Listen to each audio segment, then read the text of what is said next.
제정신을 가진 사람이라면 자연을 보며 화를 내지 않을 것이다. 무성하게 우거진 숲에 과일나무가 자라지 않는다고 해서 잡초와 가시덤불로 가득한 곳에서는 맛있는 열매가 열리지 않는다고 해서 화를 내는 것은 얼마나 우매한 짓인가. 타고난 자연의 결함을 탓하는 자는 없다. 진정한 현자는 언제나 평온한 태도로 실수를 저지르는 자들을 감싸 안는다. 그리고 그런 자애로운 마음가짐으로 세상에 나선다. 철학자 세네카. 장자의 소유유 편에는 빈배 이야기가 나온다. 물살이 잔잔한 어느 날 아침 한 사람이 작은 나룻배를 타고 강을 건너고 있었다. 그는 강물에 비친 푸른 하늘과 흰 구름을 마음의 평화를 느끼고 있었다. 나룻배는 강물 위를 천천히 미끄러지듯 나아가고 있었고 바람 소리와 물결 소리만이 그의 주변을 감싸고 있었다. 모든 것이 고요하고 차분했다. 강을 건너는 동안 그는 삶의 여러 생각에 잠겨 있었다. 평온한 강물과 아름다운 경치를 즐기며 그는 마음의 안정을 찾고 있었다. 그런데 갑자기 멀리서 무언가가 물 위를 떠다니는 것을 보게 되었다. 그것은 점점 가까워지고 있었고 그 물체는 빈배였다. 빈배는 유유히 강물을 타고 그의 배를 향해 다가오고 있었다. 처음에는 그것을 신경 쓰지 않으려 했지만 빈배가 점점 가까워지자 충돌할 위험이 있다는 것을 깨닫고 경고의 소리를 질렀다.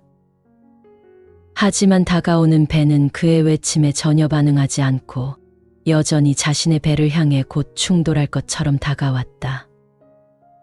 빈배가 바로 앞까지 다가오자 그는 점점 더 초조해졌다.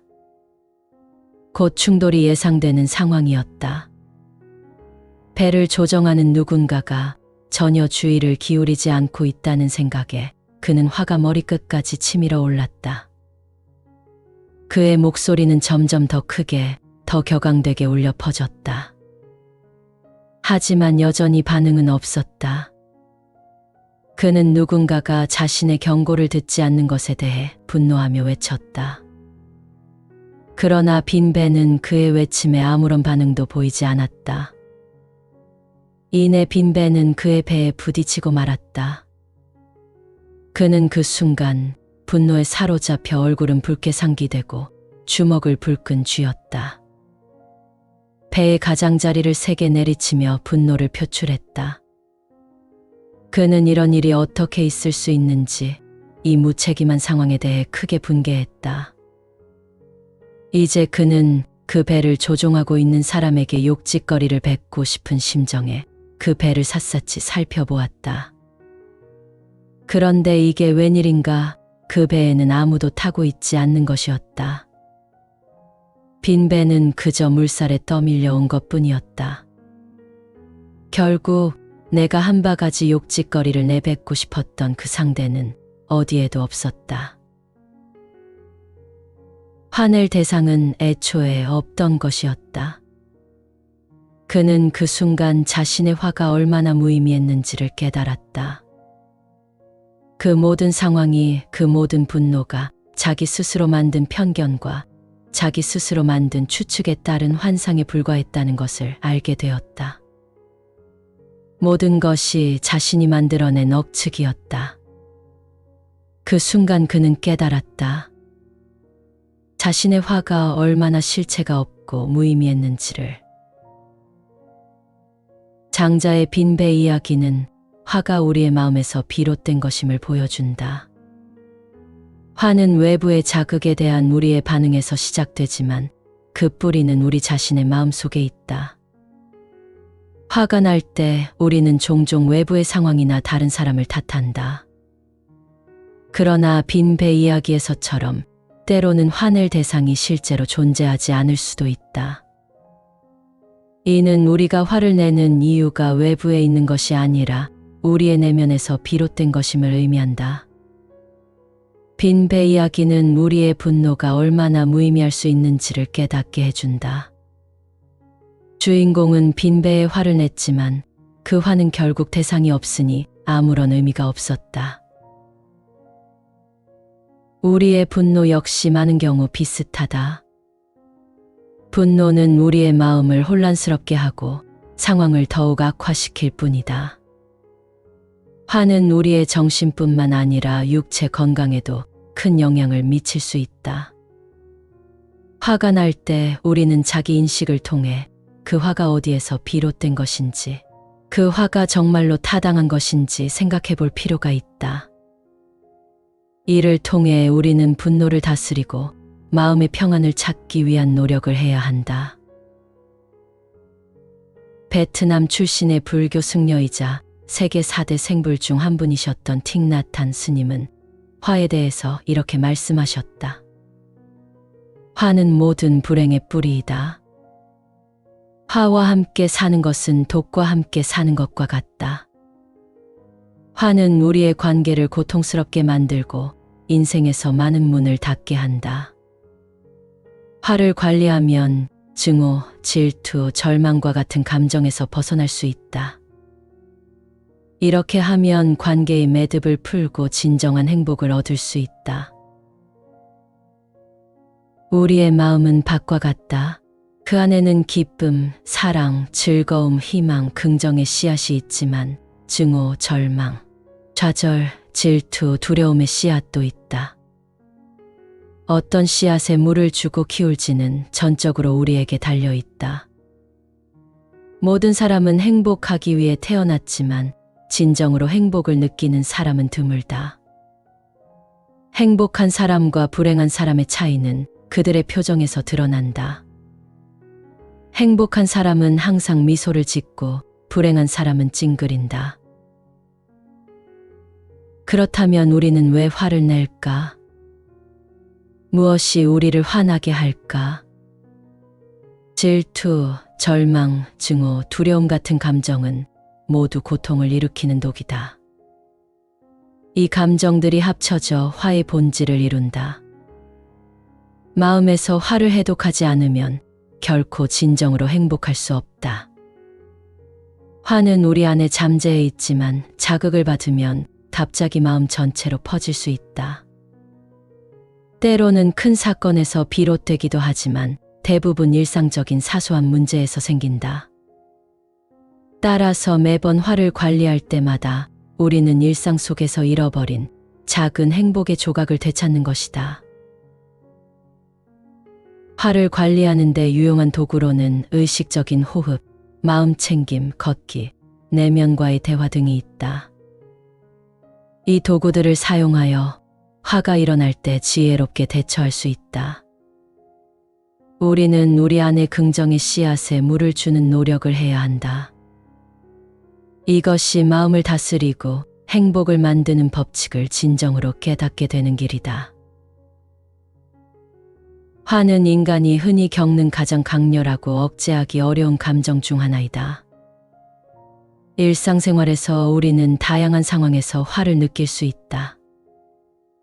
예를 들어 교통체증, 직장에서의 갈등, 가족 간의 불화 등이 있다. 이러한 상황에서 화는 자연스럽게 발생하지만 조절되지 않은 화는 우리 건강에 치명적인 영향을 미칠 수 있다. 화는 심리적인 스트레스를 증가시키며 이는 우울증과 불안장애로 이어질 수 있다.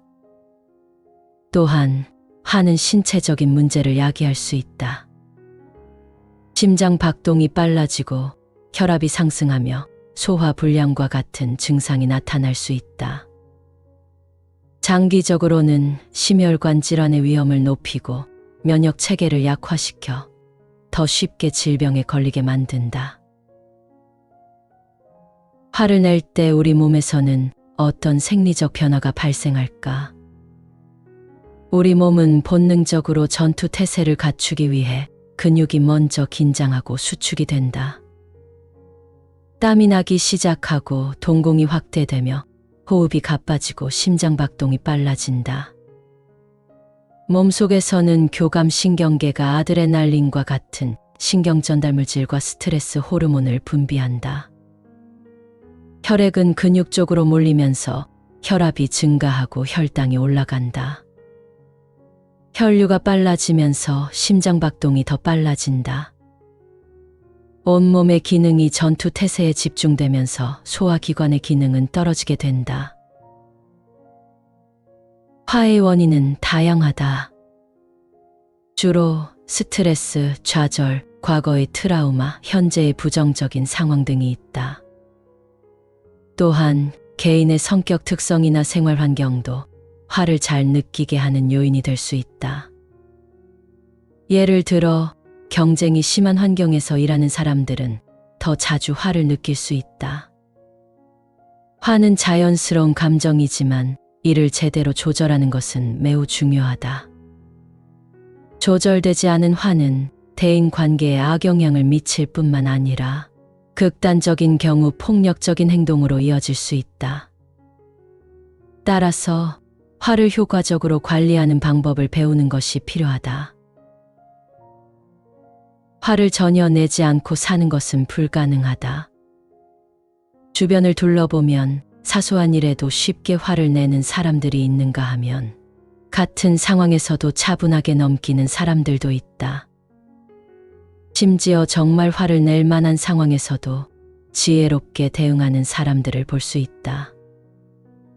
예를 들어 직장에서의 스트레스나 가정이나 일상 속의 작은 갈등 상황에서 어떤 사람들은 즉각적으로 화를 표현하지만 또 다른 사람들은 그 순간을 깊이 들이마시고 조용히 넘기는 방법을 선택한다.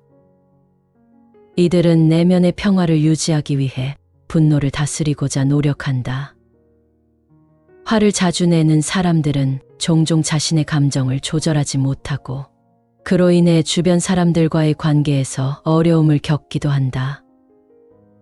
반면 감정을 잘 다스리는 사람들은 갈등 상황에서도 침착함을 유지하고 문제를 해결하려는 긍정적인 자세를 보인다. 그들은 화가 치밀어 오를 때마다 깊은 숨을 들이쉬며 자신을 진정시키고 상황을 객관적으로 바라보려 한다. 이처럼 화를 슬기롭게 넘기는 사람들은 자기 자신과의 대화에서 혹은 명상이나 호흡과 같은 방법을 통해 마음의 평정을 찾는다. 이러한 태도는 단지 갈등을 줄이는 것에 그치지 않고 더 나아가 자신의 정신적 건강을 지키고 행복한 삶을 사는 데 큰 도움이 된다. 결국 화를 다스리는 능력은 하루아침에 생기는 것이 아니다. 이는 꾸준한 연습과 자기 성찰을 통해 얻어지는 것이다. 그래서 우리는 화를 내는 순간마다 그 감정을 지혜롭게 다스리고 평화로운 마음을 유지하기 위해 노력해야 한다. 자기인식은 화를 조절하는 첫걸음이다. 자신의 감정을 인식하고 화가 나는 원인을 분석하는 것이 중요하다. 깊은 호흡이나 명상을 통해 마음을 진정시키는 것도 도움이 된다. 이러한 이완 기법은 즉각적인 화를 가라앉히는 데 효과적이다. 운동은 스트레스를 해소하고 긍정적인 에너지를 발산하는 좋은 방법이다. 화가 나는 상황과 그 원인, 그리고 자신의 반응을 기록하는 것은 자기 이해를 높이고 더 나은 대처 방법을 찾는 데 도움이 된다. 마음의 평화를 이루지 못하면 진정한 행복을 경험할 수 없다. 화는 때로는 큰 사건으로 인해 발생하지만 대부분은 일상의 사소한 문제들로부터 비롯된다. 따라서 우리는 화를 다스릴 때마다 일상에서 잃어버린 작은 행복들을 다시금 찾아낼 수 있다. 예를 들어 의식적으로 호흡하기, 의도적으로 걷기, 화를 부드럽게 받아들이기, 그리고 내면의 소리에 귀 기울이기 등의 방법을 통해 우리는 마음속에서 화가 일어날 때마다 현명하게 대응할 수 있어야 한다. 결국 모든 감정의 시작은 내 마음에서 비롯된다. 미움도 내 마음에서 출발한다.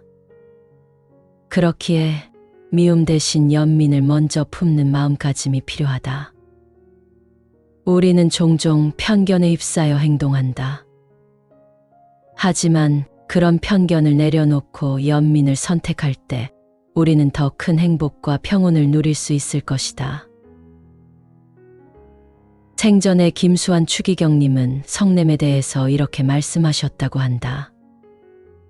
화내는 사람이 언제나 손해를 본다. 화내는 사람은 자기를 죽이고 남을 죽이며 아무도 가깝게 오지 않아서 늘 외롭고 쓸쓸하다. 그렇다면 화를 다스리기 위해 우리는 어떤 마음을 가지고 살면 좋을까? 김수환 추기경님이 남기신 명언 중에 그러려니 하고 살면 됩니다라는 글이 있다. 내 인생에 문제가 생겼다고 안타까워하거나 슬퍼하지 마라. 이것 또한 지나간다. 시간이 지나면 별것 아닌 문제였다고 얘기할 수도 있다. 그러려니 하고 살면 된다. 인생길에 내 마음에 꼭 맞는 사람이 얼마나 있겠는가? 나라고 누구 마음에 꼭 맞겠는가?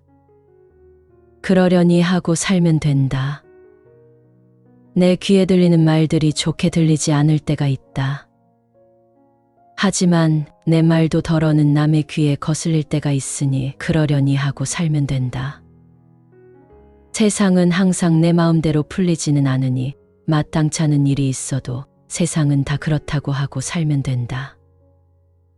다정했던 사람이 항상 다정하지 않고 헤어질 수도 있다. 온 것처럼 가는 것이니 그러려니 하고 살면 된다. 무엇인가 안 되는 일이 있어도 실망하지 말자. 시간이 지나 되돌아보면 일이 잘 풀릴 수도 있다. 그러려니 하고 살면 된다.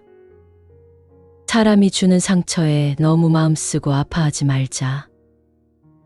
세상은 아픔만 주는 것이 아니니 그러려니 하고 살면 된다. 집착하지 말고 그러려니 하고 살면 된다. 이제 우리는 감정이 격해질 때는 한 걸음 물러서서 치밀어 오르는 화를 잠시 멈추는 연습을 해보자. 상대방의 입장을 이해하려고 노력하고 그럴 만한 이유가 있을 거라고 생각해보자. 무엇인가 이유가 있어서 그랬을 거라고 생각하며 함부로 말하거나 행동하지 않으면 인생이나 관계에 있어서 실수나 후회할 일이 생기지 않을 것이다. 이번에 낭독하는 책은 세네카의 인생 수업이다. 저자인 세네카는 고대 로마 철학을 대표하는 철학자이자 정치인이며 시인이자 작가이다. 그가 남긴 저서들은 널리 애독되었는데 몽테뉴와 단테, 루소, 흉, 월든의 저자 헨리 데이비드 소로, 알랭 드보통 등 세계의 지성인들에게 큰 영향을 끼쳤다. 그의 저서들은 2000년이 지난 지금까지 수많은 사람에게 삶의 나침반이 되어주고 있다. 세네카는 어쩌자고 짧은 인생을 남에게 화나 내며 낭비하나라는 주제로 화란 무엇이고 화로 인해 우리가 겪는 어려움과 잘못된 행동들은 무엇인지 화를 이기지 못한 사람들과 잘 이겨낸 사람들의 예를 들어가며 철학적이고 현실적으로 직언하고 있다.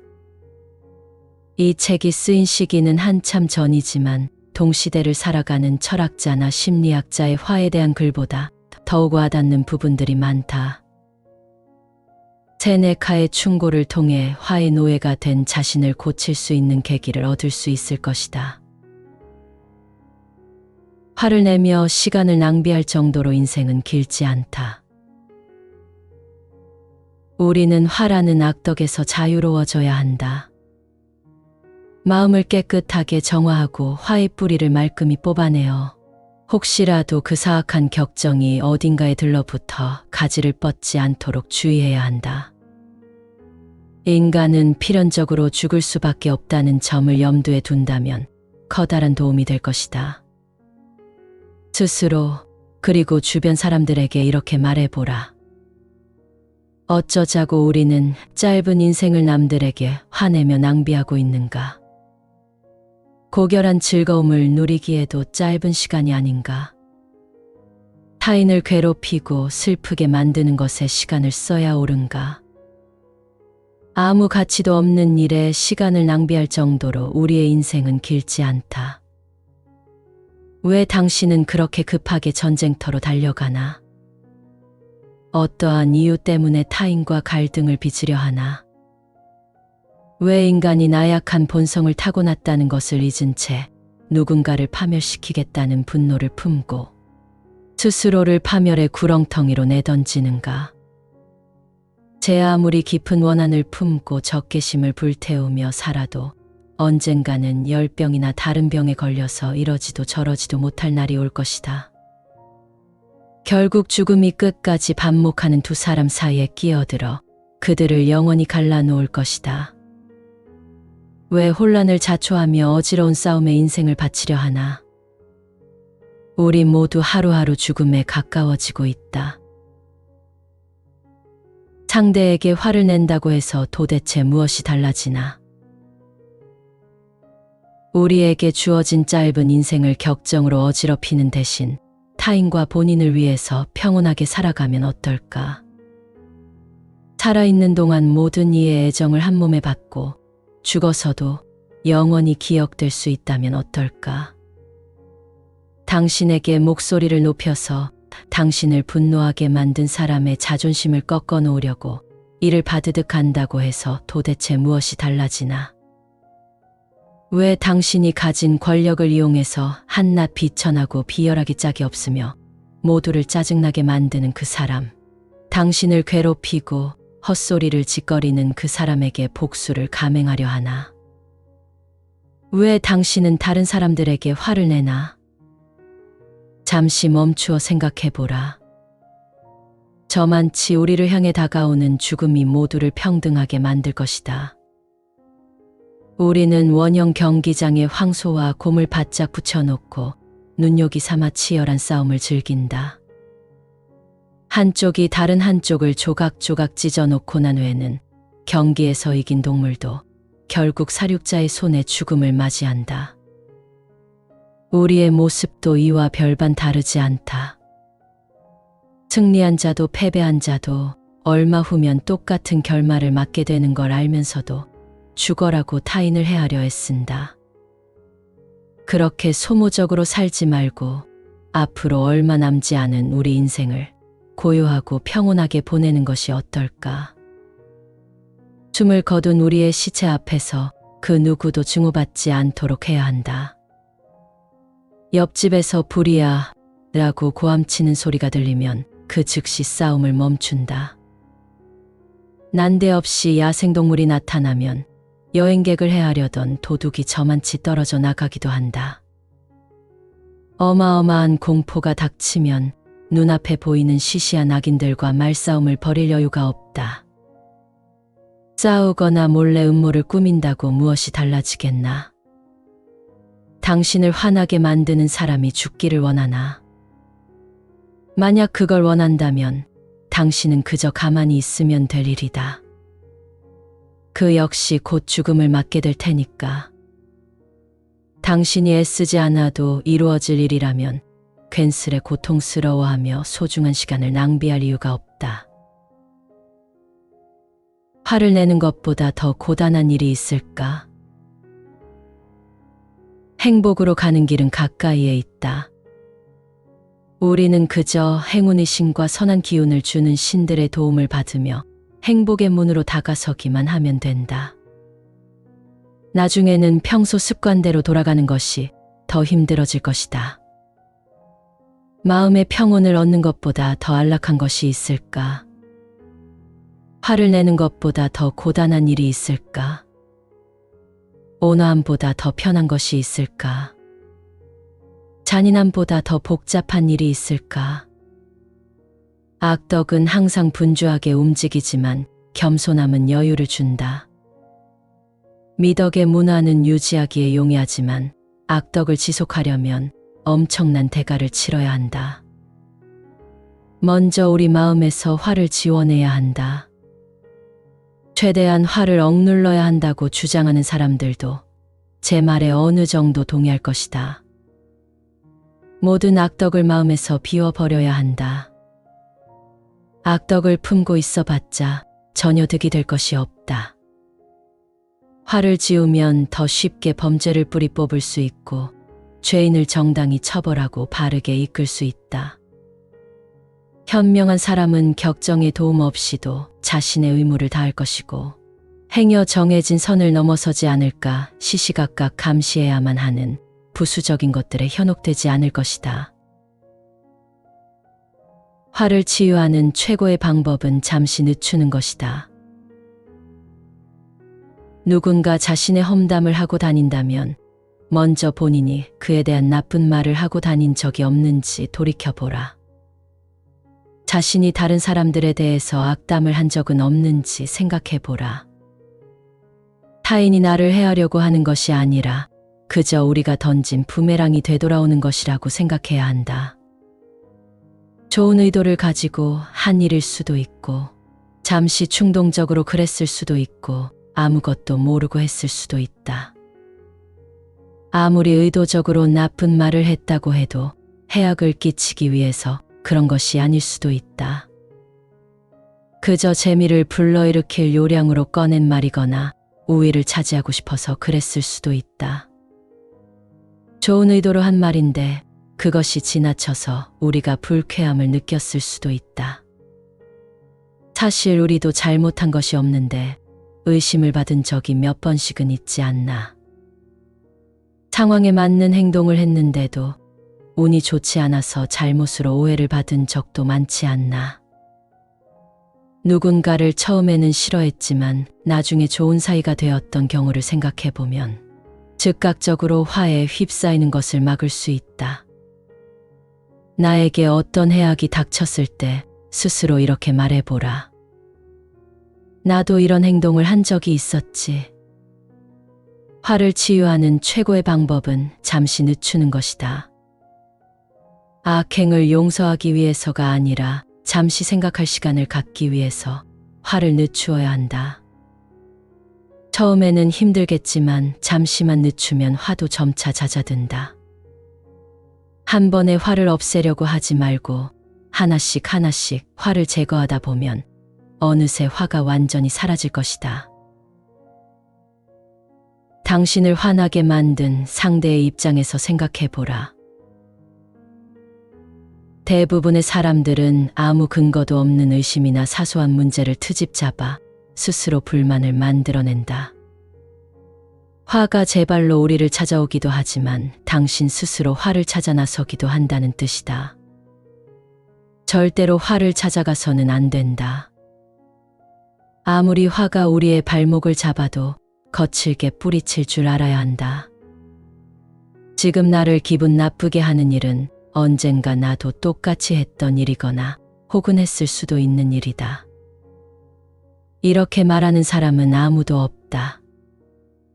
우리가 언젠가 왜 그런 행동을 했는지는 궁금해하지 않고 눈앞의 행동 자체만을 문제 삼는 경향이 있다.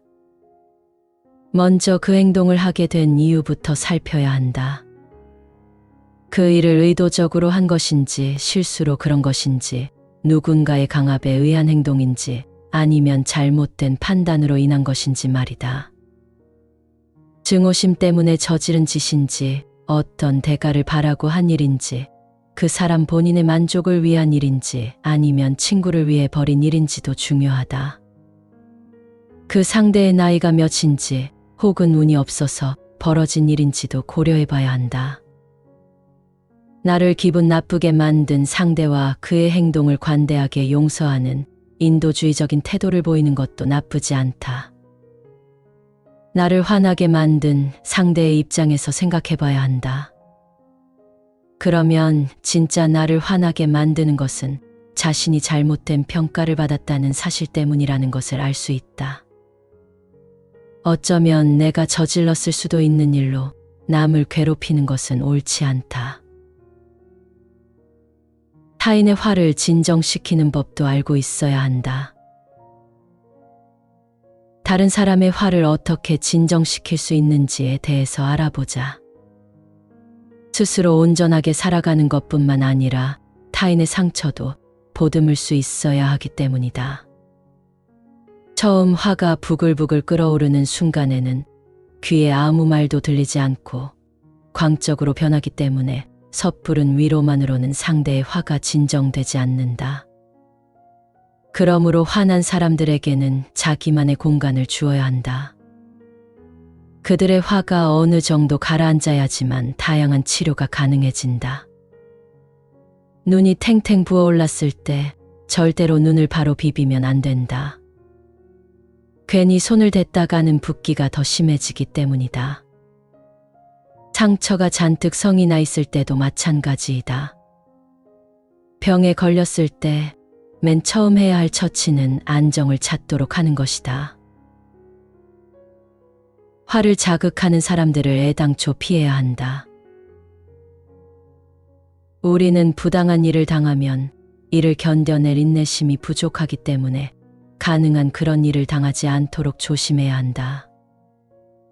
너무 불안정하거나 퉁명스러운 사람은 되도록 멀리하고 조용하고 편한 성품의 사람들과 어울려야 한다. 가까이 어울리는 사람들끼리는 성격도 닮아가게 마련이다. 살짝만 접촉해도 전염병이 없는 것처럼 친한 사람들끼리는 습관도 닮는다. 탐욕은 주변 사람들에게도 독약을 퍼뜨린다. 미덕도 똑같은 작용을 하지만 결과는 정반대이다. 미덕은 주변의 모든 것들을 발전하도록 만든다. 아픈 사람들이 따뜻하고 토양이 좋은 곳에서 살면 건강해지는 것처럼 좋은 사람들과 어울리면 우리도 큰 도움을 받고 강인한 마음을 지니게 된다. 이런 시도가 얼마나 효과적인지는 주변에서도 쉽게 확인할 수 있다. 야생동물조차 인간과 함께 어울리다 보면 온순하게 길들여지게 마련이다.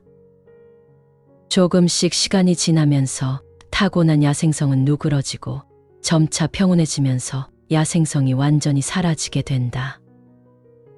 평온한 사람들과 함께 살다 보면 마음의 평온을 얻게 되고 화를 낼 이유 자체가 없어지기 때문에 예전처럼 악한 행동을 저지를 기회가 없어지게 된다. 그러다 보면 나중에는 본인의 화를 자극할 만한 사람들을 스스로 피하게 된다. 우리의 화를 자극하는 사람들은 이 세상에 수도 없이 많다. 그 이유도 제각각이다. 오만한 사람들은 경멸의 말을, 지나치게 말이 많은 사람들은 모욕적인 언행을, 무례한 사람들은 건방진 태도를, 심술궂은 사람들은 사악한 의도를 보인다. 호전적인 사람들은 싸움을 걸어올 것이며 허풍쟁이는 허황된 거짓말로 화를 자극할 것이다. 의구심에 가득 찬 사람은 의심의 눈초리로 쳐다볼 것이고 고집불통인 사람은 당신을 이기려고 기를 쓸 것이고 오만하기 짝이 없는 사람은 당신을 무시할 것이다. 그들과 마주하게 되면 어느 누구라도 화를 참기 힘들 것이다. 그러니 솔직담백하고 천성이 바르고 절제할 줄 아는 사람들을 골라서 사귀어야 한다. 온갖 욕망으로 갈등이 일면 스스로 멈추어야 한다. 우리가 가진 욕망을 저 멀리 떠돌게 하지 말고 되도록 가까운 곳에 두어야 한다. 욕망이란 한 군데 묶어두기가 힘든 법이다. 아무리 노력해도 이루기 힘든 것들은 포기해야 하고 조금만 노력하면 될 법한 것들에 집중해야 한다. 다만 욕망이란 모름지기 겉보기에는 저마다 다르게 보이지만 공통적으로 허상에 불과하다는 점을 기억해야 할 것이다. 저만치 높은 곳에 있는 사람을 시기하지 마라. 그들이 서 있는 곳이 바로 낭떠러지인지도 모른다. 불운한 운명 때문에 애매한 위치에 있는 사람들이라면 최대한 오만을 억누르고 본래 자신이 가진 운에 따라 평균을 지키려고 해야 더 안전해질 것이다. 우리는 정의와 온화함, 친절함, 부드러움과 자애로운 선의의 손을 빌어 더 나은 미래를 맞이하기 위해서 노력해야 할 것이다. 그렇게 한다면 불안함을 누르고 보다 평온한 마음으로 버틸 수 있을 것이다. 언제 멈추어야 하는지 우연에 맡길 것이 아니라 그 전에 스스로 멈추어야 한다.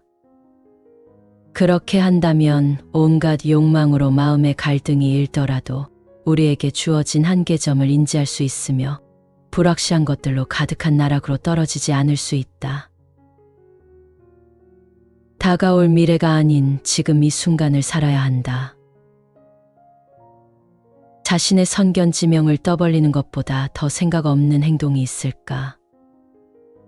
누구나 더 나은 삶을 살기 위해서 정신없이 바쁘게 지내지만 남은 인생을 준비한다는 미명하에 현재의 삶을 소비하고 있다. 먼 미래를 위해 계획을 세우기도 하지만 인생에서 가장 큰 낭비는 오늘 할 일을 뒤로 미루는 것이다. 이는 자신에게 주어진 하루를 하나씩 내던지는 것이며 앞으로 다가올 미래 때문에 주어진 현재를 버리는 것이다. 미래에 대한 기대로 사는 것은 현재를 사는데 가장 큰 장애물이며 내일에 기대어 오늘 하루를 낭비하는 것과 같다.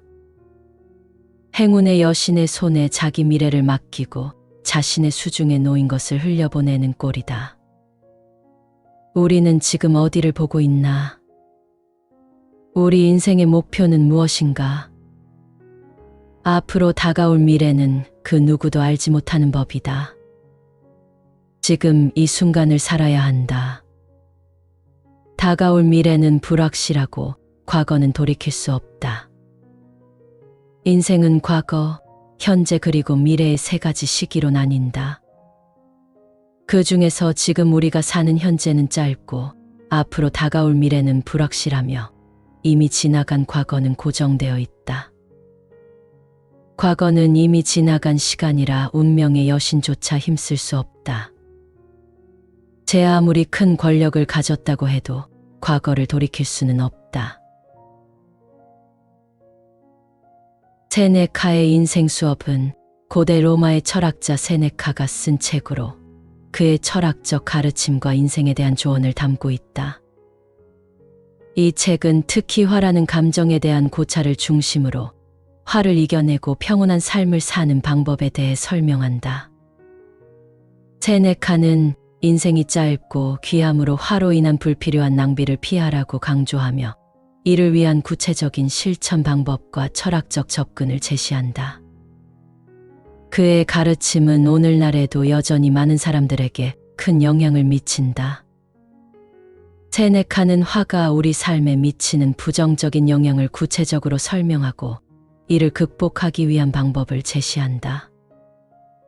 화를 늦추고 상황을 객관적으로 바라보며 상대방의 입장에서 생각하는 등의 실천적 방법을 강조한다.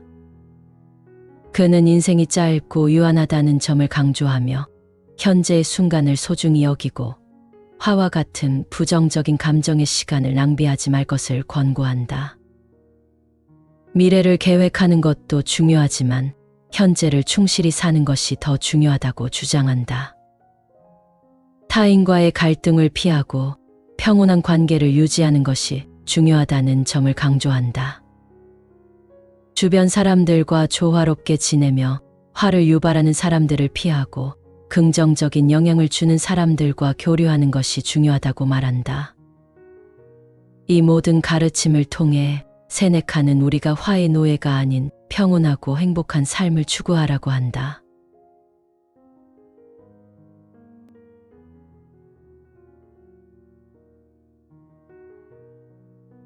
제정신을 가진 사람이라면 자연을 보며 화를 내지 않을 것이다.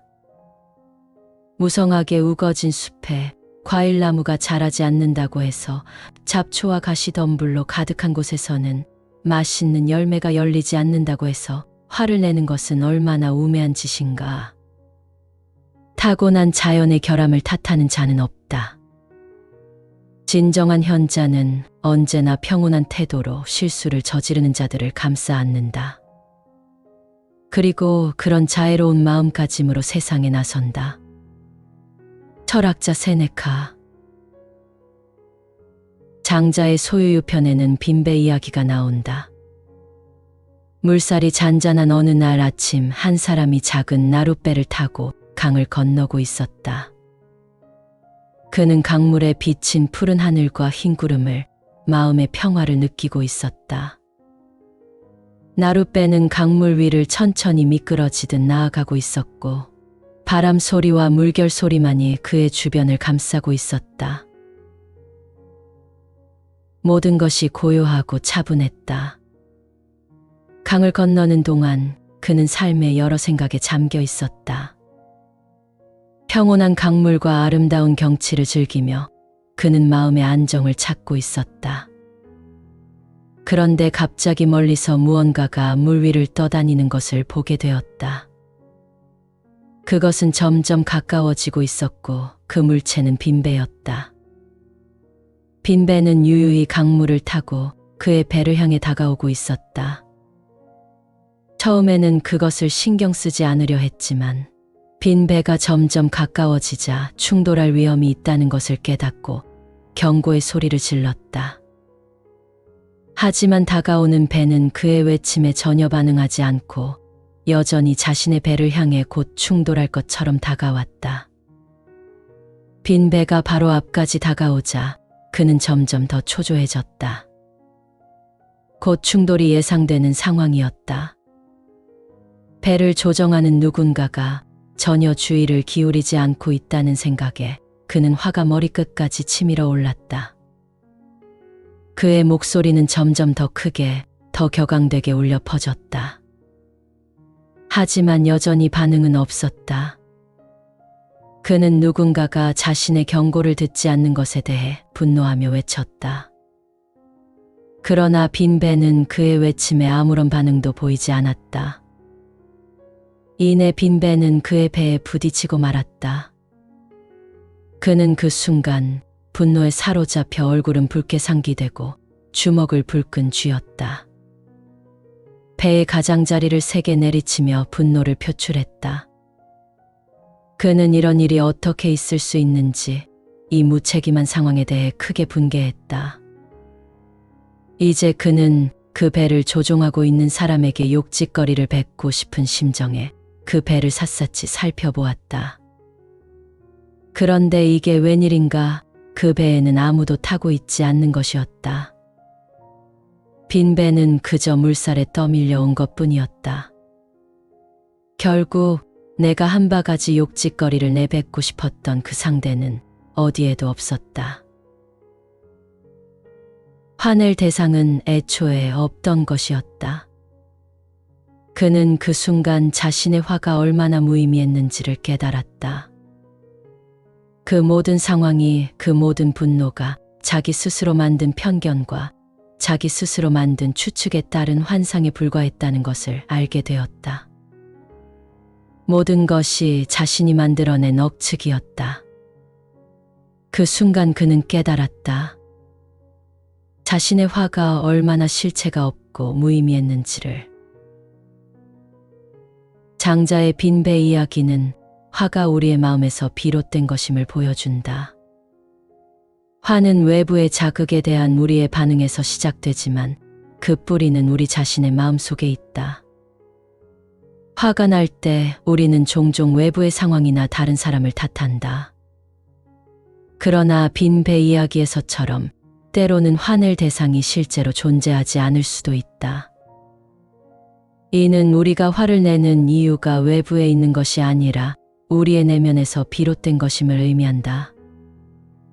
빈배 이야기는 우리의 분노가 얼마나 무의미할 수 있는지를 깨닫게 해준다. 주인공은 빈배에 화를 냈지만 그 화는 결국 대상이 없으니 아무런 의미가 없었다. 우리의 분노 역시 많은 경우 비슷하다. 분노는 우리의 마음을 혼란스럽게 하고 상황을 더욱 악화시킬 뿐이다. 화는 우리의 정신뿐만 아니라 육체 건강에도 큰 영향을 미칠 수 있다. 화가 날 때 우리는 자기 인식을 통해 그 화가 어디에서 비롯된 것인지, 그 화가 정말로 타당한 것인지 생각해 볼 필요가 있다. 이를 통해 우리는 분노를 다스리고 마음의 평안을 찾기 위한 노력을 해야 한다. 베트남 출신의 불교 승려이자 세계 4대 생불 중 한 분이셨던 틱나탄 스님은 화에 대해서 이렇게 말씀하셨다. 화는 모든 불행의 뿌리이다. 화와 함께 사는 것은 독과 함께 사는 것과 같다. 화는 우리의 관계를 고통스럽게 만들고 인생에서 많은 문을 닫게 한다. 화를 관리하면 증오, 질투, 절망과 같은 감정에서 벗어날 수 있다. 이렇게 하면 관계의 매듭을 풀고 진정한 행복을 얻을 수 있다. 우리의 마음은 밭과 같다. 그 안에는 기쁨, 사랑, 즐거움, 희망, 긍정의 씨앗이 있지만 증오, 절망, 좌절, 질투, 두려움의 씨앗도 있다. 어떤 씨앗에 물을 주고 키울지는 전적으로 우리에게 달려 있다. 모든 사람은 행복하기 위해 태어났지만 진정으로 행복을 느끼는 사람은 드물다. 행복한 사람과 불행한 사람의 차이는 그들의 표정에서 드러난다. 행복한 사람은 항상 미소를 짓고 불행한 사람은 찡그린다. 그렇다면 우리는 왜 화를 낼까? 무엇이 우리를 화나게 할까? 질투, 절망, 증오, 두려움 같은 감정은 모두 고통을 일으키는 독이다. 이 감정들이 합쳐져 화의 본질을 이룬다. 마음에서 화를 해독하지 않으면 결코 진정으로 행복할 수 없다. 화는 우리 안에 잠재해 있지만 자극을 받으면 갑자기 마음 전체로 퍼질 수 있다. 때로는 큰 사건에서 비롯되기도 하지만 대부분 일상적인 사소한 문제에서 생긴다. 따라서 매번 화를 관리할 때마다 우리는 일상 속에서 잃어버린 작은 행복의 조각을 되찾는 것이다. 화를 관리하는 데 유용한 도구로는 의식적인 호흡, 마음 챙김, 걷기, 내면과의 대화 등이 있다. 이 도구들을 사용하여 화가 일어날 때 지혜롭게 대처할 수 있다. 우리는 우리 안의 긍정의 씨앗에 물을 주는 노력을 해야 한다. 이것이 마음을 다스리고 행복을 만드는 법칙을 진정으로 깨닫게 되는 길이다. 화는 인간이 흔히 겪는 가장 강렬하고 억제하기 어려운 감정 중 하나이다. 일상생활에서 우리는 다양한 상황에서 화를 느낄 수 있다. 예를 들어 교통체증, 직장에서의 갈등, 가족 간의 불화 등이 있다. 이러한 상황에서 화는 자연스럽게 발생하지만 조절되지 않은 화는 우리 건강에 치명적인 영향을 미칠 수 있다.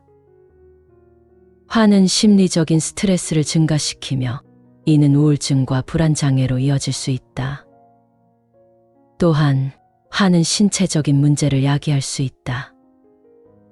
심장 박동이 빨라지고 혈압이 상승하며 소화불량과 같은 증상이 나타날 수 있다. 장기적으로는 심혈관 질환의 위험을 높이고 면역 체계를 약화시켜 더 쉽게 질병에 걸리게 만든다. 화를 낼 때 우리 몸에서는 어떤 생리적 변화가 발생할까? 우리 몸은 본능적으로 전투 태세를 갖추기 위해 근육이 먼저 긴장하고 수축이 된다. 땀이 나기 시작하고 동공이 확대되며 호흡이 가빠지고 심장박동이 빨라진다. 몸속에서는 교감신경계가 아드레날린과 같은 신경전달물질과 스트레스 호르몬을 분비한다. 혈액은 근육 쪽으로 몰리면서 혈압이 증가하고 혈당이 올라간다. 혈류가 빨라지면서 심장박동이 더 빨라진다. 온몸의 기능이 전투 태세에 집중되면서 소화기관의 기능은 떨어지게 된다. 화의 원인은 다양하다. 주로 스트레스, 좌절, 과거의 트라우마, 현재의 부정적인 상황 등이 있다. 또한 개인의 성격 특성이나 생활 환경도 화를 잘 느끼게 하는 요인이 될 수 있다. 예를 들어 경쟁이 심한 환경에서 일하는 사람들은 더 자주 화를 느낄 수 있다. 화는 자연스러운 감정이지만 이를 제대로 조절하는 것은 매우 중요하다. 조절되지 않은 화는 대인 관계에 악영향을 미칠 뿐만 아니라 극단적인 경우 폭력적인 행동으로 이어질 수 있다. 따라서 화를 효과적으로 관리하는 방법을 배우는 것이 필요하다. 화를 전혀 내지 않고 사는 것은 불가능하다. 주변을 둘러보면 사소한 일에도 쉽게 화를 내는 사람들이 있는가 하면 같은 상황에서도 차분하게 넘기는 사람들도 있다. 심지어 정말 화를 낼 만한 상황에서도 지혜롭게 대응하는 사람들을 볼 수 있다. 예를 들어 직장에서의 스트레스나 가정이나 일상 속의 작은 갈등 상황에서 어떤 사람들은 즉각적으로 화를 표현하지만 또 다른 사람들은 그 순간을 깊이 들이마시고 조용히 넘기는 방법을 선택한다. 이들은 내면의 평화를 유지하기 위해 분노를 다스리고자 노력한다. 화를 자주 내는 사람들은 종종 자신의 감정을 조절하지 못하고 그로 인해 주변 사람들과의 관계에서 어려움을 겪기도 한다. 반면 감정을 잘 다스리는 사람들은 갈등 상황에서도 침착함을 유지하고 문제를 해결하려는 긍정적인 자세를 보인다. 그들은 화가 치밀어 오를 때마다 깊은 숨을 들이쉬며 자신을 진정시키고 상황을 객관적으로 바라보려 한다. 이처럼 화를 슬기롭게 넘기는 사람들은 자기 자신과의 대화에서 혹은 명상이나 호흡과 같은 방법을 통해 마음의 평정을 찾는다. 이러한 태도는 단지 갈등을 줄이는 것에 그치지 않고 더 나아가 자신의 정신적 건강을 지키고 행복한 삶을 사는 데 큰 도움이 된다. 결국 화를 다스리는 능력은 하루아침에 생기는 것이 아니다. 이는 꾸준한 연습과 자기 성찰을 통해 얻어지는 것이다. 그래서 우리는 화를 내는 순간마다 그 감정을 지혜롭게 다스리고 평화로운 마음을 유지하기 위해 노력해야 한다. 자기 인식은 화를 조절하는 첫걸음이다. 자신의 감정을 인식하고 화가 나는 원인을 분석하는 것이 중요하다. 깊은 호흡이나 명상을 통해 마음을 진정시키는 것도 도움이 된다. 이러한 이완 기법은 즉각적인 화를 가라앉히는 데 효과적이다. 운동은 스트레스를 해소하고 긍정적인 에너지를 발산하는 좋은 방법이다. 화가 나는 상황과 그 원인, 그리고 자신의 반응을 기록하는 것은 자기 이해를 높이고 더 나은 대처 방법을 찾는 데 도움이 된다. 마음의 평화를 이루지 못하면 진정한 행복을 경험할 수 없다. 화는 때로는 큰 사건으로 인해 발생하지만 대부분은 일상의 사소한 문제들로부터 비롯된다. 따라서 우리는 화를 다스릴 때마다 일상에서 잃어버린 작은 행복들을 다시금 찾아낼 수 있다. 예를 들어 의식적으로 호흡하기, 의도적으로 걷기, 화를 부드럽게 받아들이기, 그리고 내면의 소리에 귀 기울이기 등의 방법을 통해 우리는 마음속에서 화가 일어날 때마다 현명하게 대응할 수 있어야 한다. 결국 모든 감정의 시작은 내 마음에서 비롯된다. 미움도 내 마음에서 출발한다. 그렇기에 미움 대신 연민을 먼저 품는 마음가짐이 필요하다. 우리는 종종 편견에 휩싸여 행동한다. 하지만 그런 편견을 내려놓고 연민을 선택할 때 우리는 더 큰 행복과 평온을 누릴 수 있을 것이다. 생전에 김수환 추기경님은 성냄에 대해서 이렇게 말씀하셨다고 한다. 화내는 사람이 언제나 손해를 본다. 화내는 사람은 자기를 죽이고 남을 죽이며 아무도 가깝게 오지 않아서 늘 외롭고 쓸쓸하다. 그렇다면 화를 다스리기 위해 우리는 어떤 마음을 가지고 살면 좋을까? 김수환 추기경님이 남기신 명언 중에 그러려니 하고 살면 됩니다라는 글이 있다. 내 인생에 문제가 생겼다고 안타까워하거나 슬퍼하지 마라. 이것 또한 지나간다. 시간이 지나면 별것 아닌 문제였다고 얘기할 수도 있다. 그러려니 하고 살면 된다. 인생길에 내 마음에 꼭 맞는 사람이 얼마나 있겠는가? 나라고 누구 마음에 꼭 맞겠는가? 그러려니 하고 살면 된다. 내 귀에 들리는 말들이 좋게 들리지 않을 때가 있다. 하지만 내 말도 덜어는 남의 귀에 거슬릴 때가 있으니 그러려니 하고 살면 된다. 세상은 항상 내 마음대로 풀리지는 않으니 마땅찮은 일이 있어도 세상은 다 그렇다고 하고 살면 된다. 다정했던 사람이 항상 다정하지 않고 헤어질 수도 있다. 온 것처럼 가는 것이니 그러려니 하고 살면 된다. 무엇인가 안 되는 일이 있어도 실망하지 말자. 시간이 지나 되돌아보면 일이 잘 풀릴 수도 있다. 그러려니 하고 살면 된다. 사람이 주는 상처에 너무 마음 쓰고 아파하지 말자. 세상은 아픔만 주는 것이 아니니 그러려니 하고 살면 된다. 집착하지 말고 그러려니 하고 살면 된다. 이제 우리는 감정이 격해질 때는 한 걸음 물러서서 치밀어 오르는 화를 잠시 멈추는 연습을 해보자. 상대방의 입장을 이해하려고 노력하고 그럴 만한 이유가 있을 거라고 생각해보자. 무엇인가 이유가 있어서 그랬을 거라고 생각하며 함부로 말하거나 행동하지 않으면 인생이나 관계에 있어서 실수나 후회할 일이 생기지 않을 것이다. 이번에 낭독하는 책은 세네카의 인생 수업이다. 저자인 세네카는 고대 로마 철학을 대표하는 철학자이자 정치인이며 시인이자 작가이다. 그가 남긴 저서들은 널리 애독되었는데 몽테뉴와 단테, 루소, 흉, 월든의 저자 헨리 데이비드 소로, 알랭 드보통 등 세계의 지성인들에게 큰 영향을 끼쳤다. 그의 저서들은 2000년이 지난 지금까지 수많은 사람에게 삶의 나침반이 되어주고 있다. 세네카는 어쩌자고 짧은 인생을 남에게 화나 내며 낭비하나라는 주제로 화란 무엇이고 화로 인해 우리가 겪는 어려움과 잘못된 행동들은 무엇인지 화를 이기지 못한 사람들과 잘 이겨낸 사람들의 예를 들어가며 철학적이고 현실적으로 직언하고 있다. 이 책이 쓰인 시기는 한참 전이지만 동시대를 살아가는 철학자나 심리학자의 화에 대한 글보다 더욱 와닿는 부분들이 많다. 세네카의 충고를 통해 화의 노예가 된 자신을 고칠 수 있는 계기를 얻을 수 있을 것이다.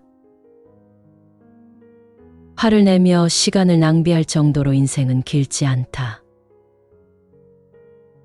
우리는 화라는 악덕에서 자유로워져야 한다.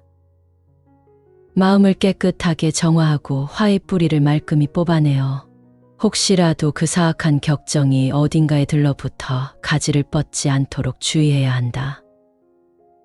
인간은 필연적으로 죽을 수밖에 없다는 점을 염두에 둔다면 커다란 도움이 될 것이다. 스스로 그리고 주변 사람들에게 이렇게 말해보라. 어쩌자고 우리는 짧은 인생을 남들에게 화내며 낭비하고 있는가? 고결한 즐거움을 누리기에도 짧은 시간이 아닌가? 타인을 괴롭히고 슬프게 만드는 것에 시간을 써야 옳은가? 아무 가치도 없는 일에 시간을 낭비할 정도로 우리의 인생은 길지 않다. 왜 당신은 그렇게 급하게 전쟁터로 달려가나? 어떠한 이유 때문에 타인과 갈등을 빚으려 하나? 왜 인간이 나약한 본성을 타고났다는 것을 잊은 채 누군가를 파멸시키겠다는 분노를 품고 스스로를 파멸의 구렁텅이로 내던지는가? 제 아무리 깊은 원한을 품고 적개심을 불태우며 살아도 언젠가는 열병이나 다른 병에 걸려서 이러지도 저러지도 못할 날이 올 것이다. 결국 죽음이 끝까지 반목하는 두 사람 사이에 끼어들어 그들을 영원히 갈라놓을 것이다. 왜 혼란을 자초하며 어지러운 싸움에 인생을 바치려 하나? 우리 모두 하루하루 죽음에 가까워지고 있다. 상대에게 화를 낸다고 해서 도대체 무엇이 달라지나? 우리에게 주어진 짧은 인생을 격정으로 어지럽히는 대신 타인과 본인을 위해서 평온하게 살아가면 어떨까? 살아있는 동안 모든 이의 애정을 한 몸에 받고 죽어서도 영원히 기억될 수 있다면 어떨까? 당신에게 목소리를 높여서 당신을 분노하게 만든 사람의 자존심을 꺾어 놓으려고 이를 받으득 한다고 해서 도대체 무엇이 달라지나? 왜 당신이 가진 권력을 이용해서 한낱 비천하고 비열하기 짝이 없으며 모두를 짜증나게 만드는 그 사람, 당신을 괴롭히고 헛소리를 짓거리는 그 사람에게 복수를 감행하려 하나? 왜 당신은 다른 사람들에게 화를 내나? 잠시 멈추어 생각해보라. 저만치 우리를 향해 다가오는 죽음이 모두를 평등하게 만들 것이다. 우리는 원형 경기장에 황소와 곰을 바짝 붙여놓고 눈요기 삼아 치열한 싸움을 즐긴다. 한쪽이 다른 한쪽을 조각조각 찢어놓고 난 후에는 경기에서 이긴 동물도 결국 사육자의 손에 죽음을 맞이한다. 우리의 모습도 이와 별반 다르지 않다. 승리한 자도 패배한 자도 얼마 후면 똑같은 결말을 맞게 되는 걸 알면서도 죽어라고 타인을 해하려 애쓴다. 그렇게 소모적으로 살지 말고 앞으로 얼마 남지 않은 우리 인생을 고요하고 평온하게 보내는 것이 어떨까? 숨을 거둔 우리의 시체 앞에서 그 누구도 증오받지 않도록 해야 한다. 옆집에서 불이야 라고 고함치는 소리가 들리면 그 즉시 싸움을 멈춘다. 난데없이 야생동물이 나타나면 여행객을 해하려던 도둑이 저만치 떨어져 나가기도 한다. 어마어마한 공포가 닥치면 눈앞에 보이는 시시한 악인들과 말싸움을 벌일 여유가 없다. 싸우거나 몰래 음모를 꾸민다고 무엇이 달라지겠나? 당신을 화나게 만드는 사람이 죽기를 원하나? 만약 그걸 원한다면 당신은 그저 가만히 있으면 될 일이다. 그 역시 곧 죽음을 맞게 될 테니까. 당신이 애쓰지 않아도 이루어질 일이라면 괜스레 고통스러워하며 소중한 시간을 낭비할 이유가 없다. 화를 내는 것보다 더 고단한 일이 있을까?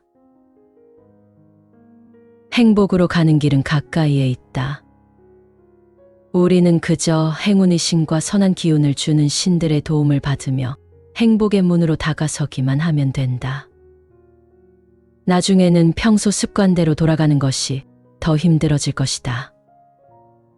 마음의 평온을 얻는 것보다 더 안락한 것이 있을까? 화를 내는 것보다 더 고단한 일이 있을까? 온화함보다 더 편한 것이 있을까? 잔인함보다 더 복잡한 일이 있을까? 악덕은 항상 분주하게 움직이지만 겸손함은 여유를 준다. 미덕의 문화는 유지하기에 용이하지만 악덕을 지속하려면 엄청난 대가를 치러야 한다. 먼저 우리 마음에서 화를 지워내야 한다. 최대한 화를 억눌러야 한다고 주장하는 사람들도 제 말에 어느 정도 동의할 것이다. 모든 악덕을 마음에서 비워버려야 한다. 악덕을 품고 있어봤자 전혀 득이 될 것이 없다. 화를 지우면 더 쉽게 범죄를 뿌리 뽑을 수 있고 죄인을 정당히 처벌하고 바르게 이끌 수 있다. 현명한 사람은 격정의 도움 없이도 자신의 의무를 다할 것이고 행여 정해진 선을 넘어서지 않을까 시시각각 감시해야만 하는 부수적인 것들에 현혹되지 않을 것이다. 화를 치유하는 최고의 방법은 잠시 늦추는 것이다. 누군가 자신의 험담을 하고 다닌다면 먼저 본인이 그에 대한 나쁜 말을 하고 다닌 적이 없는지 돌이켜보라. 자신이 다른 사람들에 대해서 악담을 한 적은 없는지 생각해보라. 타인이 나를 해하려고 하는 것이 아니라 그저 우리가 던진 부메랑이 되돌아오는 것이라고 생각해야 한다. 좋은 의도를 가지고 한 일일 수도 있고 잠시 충동적으로 그랬을 수도 있고 아무것도 모르고 했을 수도 있다. 아무리 의도적으로 나쁜 말을 했다고 해도 해악을 끼치기 위해서 그런 것이 아닐 수도 있다. 그저 재미를 불러일으킬 요량으로 꺼낸 말이거나 우위를 차지하고 싶어서 그랬을 수도 있다. 좋은 의도로 한 말인데 그것이 지나쳐서 우리가 불쾌함을 느꼈을 수도 있다. 사실 우리도 잘못한 것이 없는데 의심을 받은 적이 몇 번씩은 있지 않나. 상황에 맞는 행동을 했는데도 운이 좋지 않아서 잘못으로 오해를 받은 적도 많지 않나. 누군가를 처음에는 싫어했지만 나중에 좋은 사이가 되었던 경우를 생각해보면 즉각적으로 화에 휩싸이는 것을 막을 수 있다. 나에게 어떤 해악이 닥쳤을 때 스스로 이렇게 말해보라. 나도 이런 행동을 한 적이 있었지. 화를 치유하는 최고의 방법은 잠시 늦추는 것이다. 악행을 용서하기 위해서가 아니라 잠시 생각할 시간을 갖기 위해서 화를 늦추어야 한다. 처음에는 힘들겠지만 잠시만 늦추면 화도 점차 잦아든다. 한 번에 화를 없애려고 하지 말고 하나씩 하나씩 화를 제거하다 보면 어느새 화가 완전히 사라질 것이다. 당신을 화나게 만든 상대의 입장에서 생각해보라. 대부분의 사람들은 아무 근거도 없는 의심이나 사소한 문제를 트집 잡아 스스로 불만을 만들어낸다. 화가 제 발로 우리를 찾아오기도 하지만 당신 스스로 화를 찾아 나서기도 한다는 뜻이다. 절대로 화를 찾아가서는 안 된다. 아무리 화가 우리의 발목을 잡아도 거칠게 뿌리칠 줄 알아야 한다. 지금 나를 기분 나쁘게 하는 일은 언젠가 나도 똑같이 했던 일이거나 혹은 했을 수도 있는 일이다. 이렇게 말하는 사람은 아무도 없다. 우리가 언젠가 왜 그런 행동을 했는지는 궁금해하지 않고 눈앞의 행동 자체만을 문제 삼는 경향이 있다. 먼저 그 행동을 하게 된 이유부터 살펴야 한다. 그 일을 의도적으로 한 것인지 실수로 그런 것인지 누군가의 강압에 의한 행동인지 아니면 잘못된 판단으로 인한 것인지 말이다. 증오심 때문에 저지른 짓인지 어떤 대가를 바라고 한 일인지 그 사람 본인의 만족을 위한 일인지 아니면 친구를 위해 벌인 일인지도 중요하다. 그 상대의 나이가 몇인지 혹은 운이 없어서 벌어진 일인지도 고려해 봐야 한다. 나를 기분 나쁘게 만든 상대와 그의 행동을 관대하게 용서하는 인도주의적인 태도를 보이는 것도 나쁘지 않다. 나를 화나게 만든 상대의 입장에서 생각해 봐야 한다. 그러면 진짜 나를 화나게 만드는 것은 자신이 잘못된 평가를 받았다는 사실 때문이라는 것을 알 수 있다. 어쩌면 내가 저질렀을 수도 있는 일로 남을 괴롭히는 것은 옳지 않다. 타인의 화를 진정시키는 법도 알고 있어야 한다. 다른 사람의 화를 어떻게 진정시킬 수 있는지에 대해서 알아보자. 스스로 온전하게 살아가는 것뿐만 아니라 타인의 상처도 보듬을 수 있어야 하기 때문이다. 처음 화가 부글부글 끓어오르는 순간에는 귀에 아무 말도 들리지 않고 광적으로 변하기 때문에 섣부른 위로만으로는 상대의 화가 진정되지 않는다. 그러므로 화난 사람들에게는 자기만의 공간을 주어야 한다. 그들의 화가 어느 정도 가라앉아야지만 다양한 치료가 가능해진다. 눈이 탱탱 부어올랐을 때 절대로 눈을 바로 비비면 안 된다. 괜히 손을 댔다가는 붓기가 더 심해지기 때문이다. 상처가 잔뜩 성이 나 있을 때도 마찬가지이다. 병에 걸렸을 때 맨 처음 해야 할 처치는 안정을 찾도록 하는 것이다. 화를 자극하는 사람들을 애당초 피해야 한다. 우리는 부당한 일을 당하면 이를 견뎌낼 인내심이 부족하기 때문에 가능한 그런 일을 당하지 않도록 조심해야 한다. 너무 불안정하거나 퉁명스러운 사람은 되도록 멀리하고 조용하고 편한 성품의 사람들과 어울려야 한다. 가까이 어울리는 사람들끼리는 성격도 닮아가게 마련이다.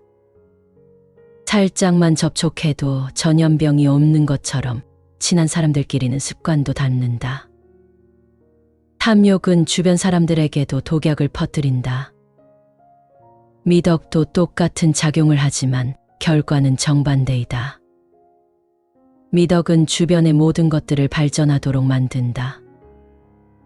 아픈 사람들이 따뜻하고 토양이 좋은 곳에서 살면 건강해지는 것처럼 좋은 사람들과 어울리면 우리도 큰 도움을 받고 강인한 마음을 지니게 된다. 이런 시도가 얼마나 효과적인지는 주변에서도 쉽게 확인할 수 있다. 야생동물조차 인간과 함께 어울리다 보면 온순하게 길들여지게 마련이다. 조금씩 시간이 지나면서 타고난 야생성은 누그러지고 점차 평온해지면서 야생성이 완전히 사라지게 된다. 평온한 사람들과 함께 살다 보면 마음의 평온을 얻게 되고 화를 낼 이유 자체가 없어지기 때문에 예전처럼 악한 행동을 저지를 기회가 없어지게 된다. 그러다 보면 나중에는 본인의 화를 자극할 만한 사람들을 스스로 피하게 된다. 우리의 화를 자극하는 사람들은 이 세상에 수도 없이 많다. 그 이유도 제각각이다. 오만한 사람들은 경멸의 말을, 지나치게 말이 많은 사람들은 모욕적인 언행을, 무례한 사람들은 건방진 태도를, 심술궂은 사람들은 사악한 의도를 보인다. 호전적인 사람들은 싸움을 걸어올 것이며 허풍쟁이는 허황된 거짓말로 화를 자극할 것이다. 의구심에 가득 찬 사람은 의심의 눈초리로 쳐다볼 것이고 고집불통인 사람은 당신을 이기려고 기를 쓸 것이고 오만하기 짝이 없는 사람은 당신을 무시할 것이다. 그들과 마주하게 되면 어느 누구라도 화를 참기 힘들 것이다. 그러니 솔직담백하고 천성이 바르고 절제할 줄 아는 사람들을 골라서 사귀어야 한다. 온갖 욕망으로 갈등이 일면 스스로 멈추어야 한다. 우리가 가진 욕망을 저 멀리 떠돌게 하지 말고 되도록 가까운 곳에 두어야 한다. 욕망이란 한 군데 묶어두기가 힘든 법이다. 아무리 노력해도 이루기 힘든 것들은 포기해야 하고 조금만 노력하면 될 법한 것들에 집중해야 한다. 다만 욕망이란 모름지기 겉보기에는 저마다 다르게 보이지만 공통적으로 허상에 불과하다는 점을 기억해야 할 것이다. 저만치 높은 곳에 있는 사람을 시기하지 마라. 그들이 서 있는 곳이 바로 낭떠러지인지도 모른다. 불운한 운명 때문에 애매한 위치에 있는 사람들이라면 최대한 오만을 억누르고 본래 자신이 가진 운에 따라 평균을 지키려고 해야 더 안전해질 것이다. 우리는 정의와 온화함, 친절함, 부드러움과 자애로운 선의의 손을 빌어 더 나은 미래를 맞이하기 위해서 노력해야 할 것이다. 그렇게 한다면 불안함을 누르고 보다 평온한 마음으로 버틸 수 있을 것이다. 언제 멈추어야 하는지 우연에 맡길 것이 아니라 그 전에 스스로 멈추어야 한다. 그렇게 한다면 온갖 욕망으로 마음의 갈등이 일더라도 우리에게 주어진 한계점을 인지할 수 있으며 불확실한 것들로 가득한 나락으로 떨어지지 않을 수 있다. 다가올 미래가 아닌 지금 이 순간을 살아야 한다. 자신의 선견지명을 떠벌리는 것보다 더 생각 없는 행동이 있을까? 누구나 더 나은 삶을 살기 위해서 정신없이 바쁘게 지내지만 남은 인생을 준비한다는 미명하에 현재의 삶을 소비하고 있다. 먼 미래를 위해 계획을 세우기도 하지만 인생에서 가장 큰 낭비는 오늘 할 일을 뒤로 미루는 것이다. 이는 자신에게 주어진 하루를 하나씩 내던지는 것이며 앞으로 다가올 미래 때문에 주어진 현재를 버리는 것이다.